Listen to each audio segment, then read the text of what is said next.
So in this video, we're going to talk a little bit about dealing with confounds. So it took me a long time to actually wrap my head around what a confound was. I knew, someone could explain a problem with a study to me and I would understand why it was a problem, but it was hard for me to kind of spot them myself. So I'm going to run through a few examples because that's, I think, the best way to learn about what a confound is, and how to be able to identify it and prevent them in your own study. So basically, a confound is whenever you have done an experiment, you've got condition A, condition B, and you are measuring the effect of some intended manipulation. Let's say I want to manipulate how scared people are, right? And I want to see if making people scared is going to affect some other outcome.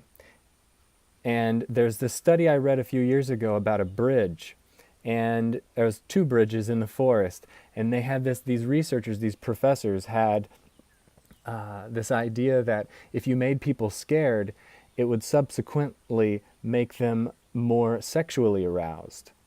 And so they were saying that there's this general level of arousal, and that would translate over to like whatever emotion you were feeling. So if you got really scared, that would make you, feel more sexual later on. And so their test was they found two bridges in the woods, and they tested men for how sexual they were feeling after they finished crossing the bridge. And one bridge was very low to the ground. It was a not very scary bridge, and another bridge was like one of those Indiana Jones style bridges, above a cliff, really, really scary.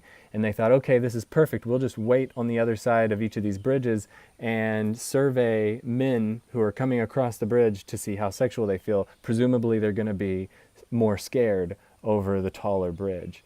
And they even measured, how scared they were.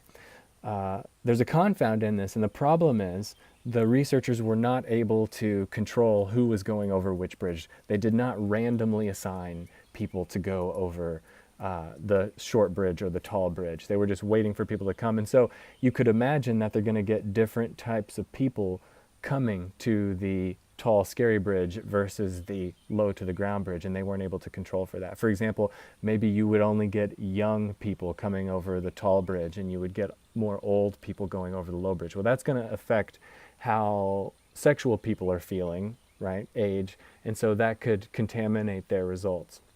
Hard to control for stuff like that.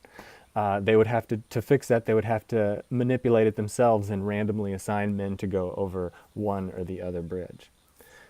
Another example is whenever you are running a study and you have multiple conditions, say condition A and condition B, and you have different experimenters for each condition on accident for whatever reason. So sometimes people forget to set up their study so that the same experimenter is doing an equal number of each condition in the experiment.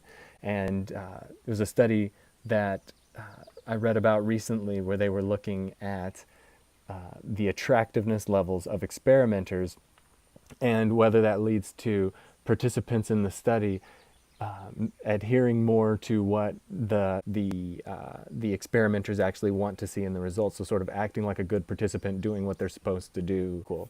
Of course, this wouldn't be a problem in A/B testing or conversion marketing because you don't have experimenters. But in other cases, especially when you're doing interviewing or things like that, some sort of qualitative experiment, you want to watch out for that. Another example was a study about an app company, and they had video clips from movies, famous scenes, and they hypothesized that the closer in proximity you were to where that scene was filmed or depicted, the more you would enjoy it. And they did a study where they had some people down by a river where a shootout occurred in a Western movie, and another person or another group of people in a lab far away, and they'd done random assignment and all that. And they compared the people's responses who were in the lab to the video clip to the people's responses who were down by the river in the video clip, and the people by the river enjoyed the clip more, and they concluded that the nearer in proximity to the location the greater the enjoyment of the video clip was. Of course, they confounded something, which was the context, right? You don't want to be inside of a sterile laboratory watching video clips. It's not very enjoyable, but when you're down by a river, no video clip needed, you're already having fun. So there was another confound. I was on an internet forum one time. This is fish oil pills and memory.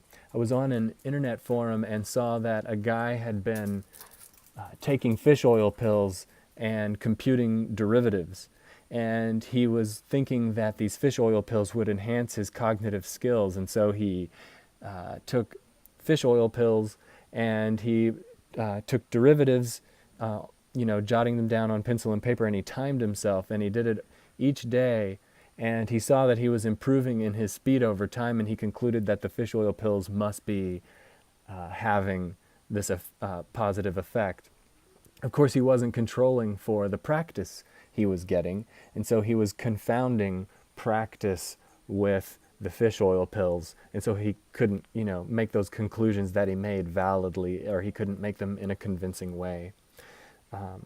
Another example would be media violence and fear. There's a strong connection between watching, say, a lot of crime drama on primetime television and how afraid you are to go out at nighttime, or how you feel like maybe there's a strong chance you might get mugged if you walk down the street at 2 a.m. And say you did a study and you asked people how much crime drama and how much media violence they watched on the one hand, and then you asked them another question and you said, okay, how much what is the likelihood that you would get mugged if you walk down the street at night, or what do you think your chances of being murdered are? And so you see that there's a relationship between them. The more crime drama somebody watches, the more afraid they are of the world. They have this mean world syndrome. And then you conclude that media violence leads to these feelings or these perceptions. Of course, there could be a lot of other things driving this. So, right, maybe you get older, and when you're older, you watch more media violence because you're sitting at home more, you're watching more primetime television. And you also get more frail when you get old, and so that makes you more afraid of the world in general. So actually, age and frailty are driving both things. Age and frailty are driving you to watch more media violence and also feel afraid of the world. So you can't conclude that media violence leads to heightened perceptions of sort of a dangerous world or mean world syndrome. The lesson for conversion marketing here really is just to pay attention to what you're manipulating. The good news is that conversion marketing or A/B testing tools almost always will help you automatically randomly assign people to different conditions. But what you need to keep in mind is when you are creating your conditions, you only want to manipulate one thing at a time, generally speaking. It's okay to have confounds if you know they're there and you're aware of them. And in fact, I've heard very smart people argue that there's no such thing as a study without a confound. All studies have confounds. So the key is to know where your confounds are and know where your limitations are, so that way you can maybe do another study to make up for it or something like that. So keeping your manipulations in your A/B testing simple, changing colors or changing small things to optimize. However, there is a caveat to that, which is if you're starting out, the general recommendation in conversion marketing is when you're starting out to be broad and manipulate lots of different things and explore a lot in the initial stages of trying to figure out how to lay out your website or your app or your message or whatever it happens to be. Okay, so that's a look at confounds, and I will see you soon.